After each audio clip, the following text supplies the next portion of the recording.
શહેરના અલથાણ વિસ્તારની ઘટના કે જ્યાં ડીસીપી ઝોન 4 દ્વારા સ્પામાં રેડ કરવામાં આવી।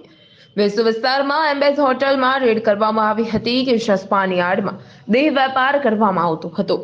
પોલીસે હોટલમાંથી 7 થાઈલેન્ડની યુવતીઓને મુક્ત કરાવી અને હોટલમાંથી 7 ગ્રાહકોની કરી અટકાયત। સંચાલક ચંચલ રાજપૂતને પોલીસે વોન્ટેડ જાહેર કર્યો છે।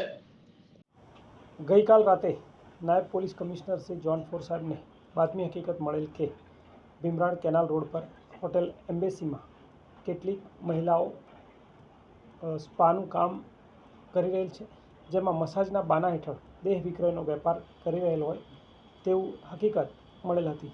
જેના આધારે અલથાણ પોલીસ ટીમ તથા ઝોન 4ની એલસીબીની ટીમ દ્વારા રેડ કરવામાં આવતા કેટલાક ગ્રાહકો સાથે કેટલીક મહિલા સ્ત્રીઓ થાઈલેન્ડની મહિલાઓ મળી આવેલ, જેના આધારે વિગતવાર રેડ કરી અને સ્પાના બાના હેઠળ ચાલતું જે કૂટણખાનું હતું તે ઝડપી પાડવામાં આવેલું છે।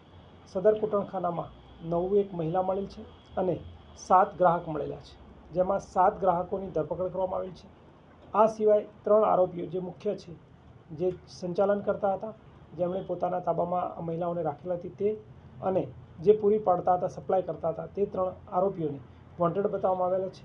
તેઓ હાલ ફરાર છે, તેમની શોધખોળ ચાલુ છે અને સુરત શહેરમાં ઝોન 4 દ્વારા સઘન કાર્યવાહી સતત કરવામાં આવતી રહી છે। તેના પરિણામ રૂપે આ બાતમી મળેલ હતી, જે બાતમીને આધારે ગુનો દાખલ। નરેશ સિમરણ, મહાદેવ ન્યૂઝ, સુરત।